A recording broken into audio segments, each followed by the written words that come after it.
अब हम यहाँ पर समझने वाले हैं सेकंड प्रश्न हमारे पास है tan इनवर्स 1 क्या दिया है, tan इनवर्स 1 ये 1 दिया है, ठीक है, और प्लस साइन इनवर्स माइनस 1/2 ये मान हमको दिया है। अब हम इसमें क्या करेंगे तो ध्यान रखना, ये जो tan इनवर्स 1 है मैं आपको पहले बता देता हूँ, जो न्यूटन की बुक है और न्यूटन की बुक का जो सॉल्यूशन बनाया गया है वो बहुत ही शॉर्टकट है। शॉर्टकट का मतलब इस सवाल को वो एक स्टेप, 2-3 स्टेप 4 स्टेप में पूरा कर देता है, ठीक है।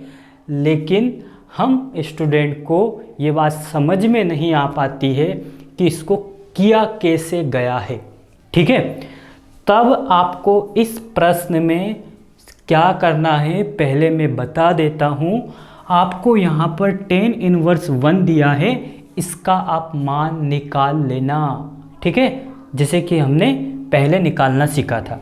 और इसका मान हम पहले निकाल चुके थे, इसका मान आया था -π/6 इसके पहले सवाल में, इसके पहले का जो सवाल था उसमें।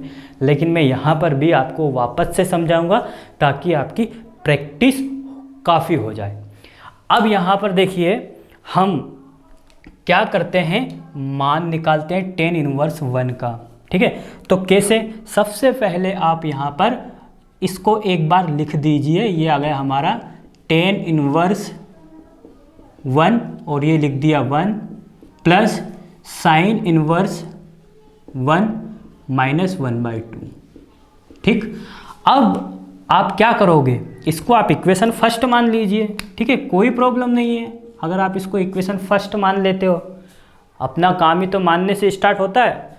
अब देखिए, अब हम क्या करेंगे, फिर मानेंगे, माना कि इसको हमने मान लिया है कि tan इनवर्स 1 बराबर y मान लिया, क्या मान लिया, y, tan इनवर्स 1 बराबर y। अब जब हमने इसको माना है, अब मानने के बाद हम क्या करेंगे, तो देखिए इसके इधर ट्रांसपोज कर दो तो ये हमको मिल जाएगा tan y बराबर 1, ठीक। अब 1 tan का मान कितने डिग्री पर होता है, तो ये तो हम पढ़ते आ रहे हैं, tan 45 डिग्री पर होता है। कितने डिग्री पर, 45 पर, tan 45 डिग्री का मान 1 होता है, ठीक।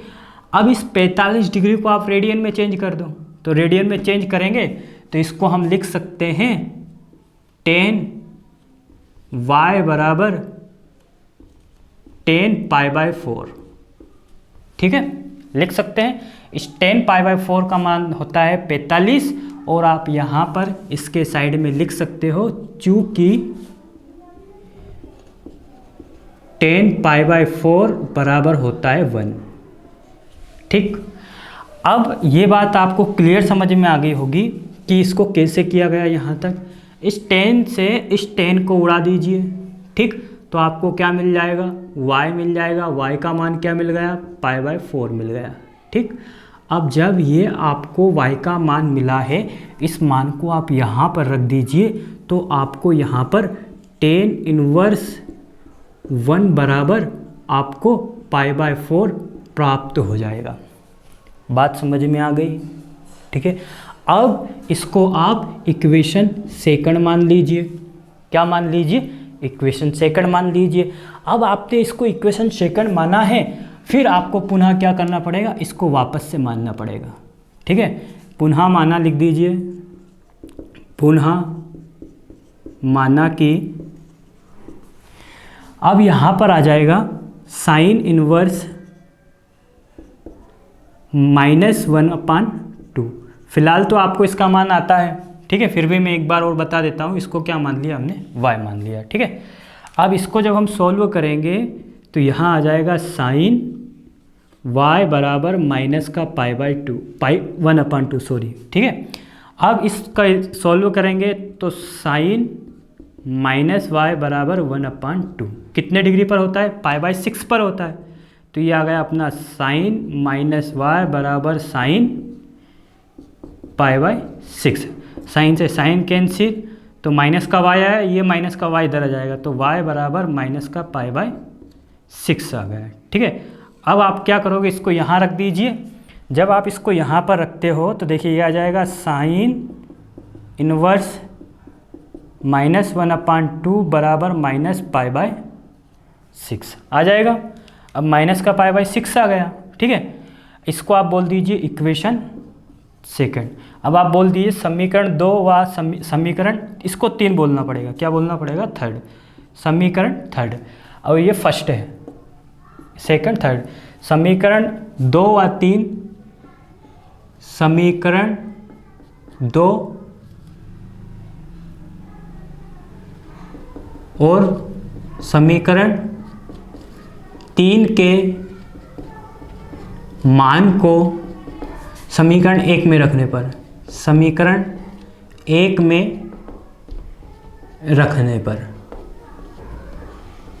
ठीक है, समीकरण 1 में रखने पर, समीकरण 1 में हम रख देते हैं। तो समीकरण 1 में जब हम रखते हैं तो tan इनवर्स 1 इसका मान कितना प्राप्त हुआ है, π/4 प्राप्त हुआ है। ओ सॉरी, हाँ पहले हम एक बार इसको, हाँ क्या आ गया, π/4 आ गया, ठीक है। और इसका मान क्या प्राप्त हो गया हमको, माइनस का π/6, तो ये आ जाएगा माइनस का π/6 आ गया, ठीक है। अब आप इसको सोल्व करते हैं। अब देखिए इसको हम समझेंगे तो मैं आपको बता देता हूँ, जिस तरीके से अगर आपने ये सीखा होगा कि इसका इधर मल्टीप्लाई कर दो, इसका इधर कर दो, तो इसमें कन्फ्यूज़न होता है, ठीक है। अब आपको इसमें करना क्या है, बहुत सी, जैसे कि कोई भी परिमेय संख्या होती है जिसमें हम एलसीएम निकालते हैं, उसकी एक तरीका बताऊंगा जो कि आपको कोई भी सवाल आ जाएगा, हर सवाल पर वो तरीका लागू होगा, ठीक है। अब आप इसको कैसे सॉल्व करते हो, ये एक आपका अपना एक तरीका है, ठीक है, लेकिन मैं आपको एक तरीका बता रहा हूँ, और ये जो तरीका है ऐसा कोई सवाल नहीं होगा जिस पे ये लागू नहीं होगा, ठीक है।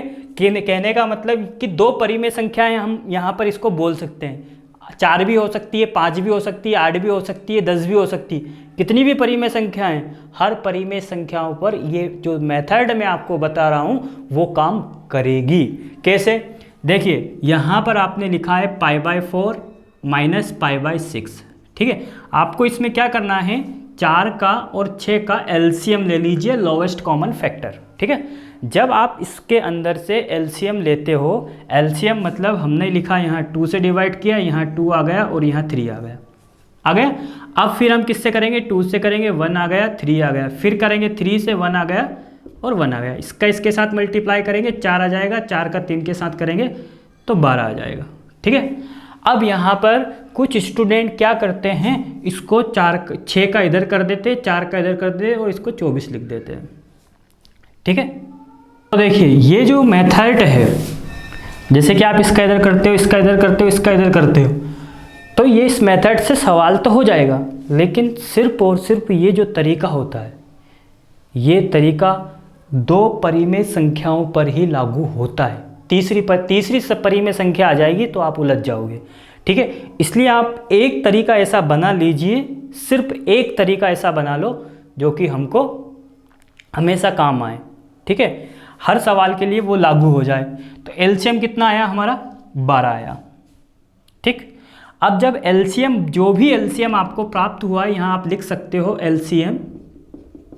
एलसीएम हमारे पास है 12, इस एलसीएम का, इस 12 का आप इन दोनों के साथ डिवाइड कर दीजिए, ठीक। इन दोनों के साथ डिवाइड करने के बाद आप यहाँ पर 12 लिख दीजिए, लिख दिया। अब यहाँ पर 4 एकम 4, 4 तिया 12, 6 एकम 6, 6 दूनी 12। अब आप इस 3 का 1 के साथ मल्टीप्लाई कीजिए तो क्या आएगा, 3। फिर इस 3 का मल्टीप्लाई इस पाई के साथ कीजिए तो आपको मिल जाएगा 3 पाई, ठीक है। फिर इसके बाद इस 2 का 1 के साथ कीजिए, 2 आएगा, 2 का पाई के साथ कीजिए, -2 पाई आएगा, और यहाँ पर आ जाएगा 12, ठीक। बहुत ही अच्छा तरीका मानता हूँ मैं, इस तरीके से अगर आप सवाल करते हो। इतना बता देता हूँ, अगर यहाँ पर 2 परिमेय संख्याएं दिख रही थी, जैसे 2 थे, अगर यहाँ 10 भी आ जाते ना, 10, तो भी ये तरीका काम करता। हर सवाल क्या होता है, बच्चों को स्टार्टिंग में बता दिया जाता है, इसका इधर मल्टीप्लाई कर दो, मैं बता देता हूँ, 6 का इधर करेंगे तो 6 पाई आ जाएगा, 4 का इधर करेंगे तो -4 पाई आ जाएगा, ठीक है। और यहाँ 4 का 6 के साथ कर देंगे तो 24 आ जाएगा, तो ये आ जाएगा हमारे पास 2 पाई/24, 2 का इधर कर देंगे तो ये आ जाएगा 12। अरे सही है ये तरीका भी, लेकिन अगर 3 परिमेय संख्याएं आ जाएगी तब हम वहाँ पर उलझ जाएंगे, कंफ्यूज हो जाएंगे। इसलिए मैं ये बोलता हूँ इस तरीके को कभी भी अप्लाई मत करना, ठीक है। अब हम यहाँ पर क्या लिख सकते हैं, इसको लिख सकते हैं π/12 लिख सकते हैं। अब जब आप इसको π/12 लिख सकते हो, इसका मतलब ये है कि tan inverse 1 plus sine inverse -1/2 बराबर π/12, यही आपका उत्तर है। ये आपका उत्तर आपको प्राप्त हो गया, ये आ गया आंसर। क्या आ गया? ये आंसर आ गया, ठीक है।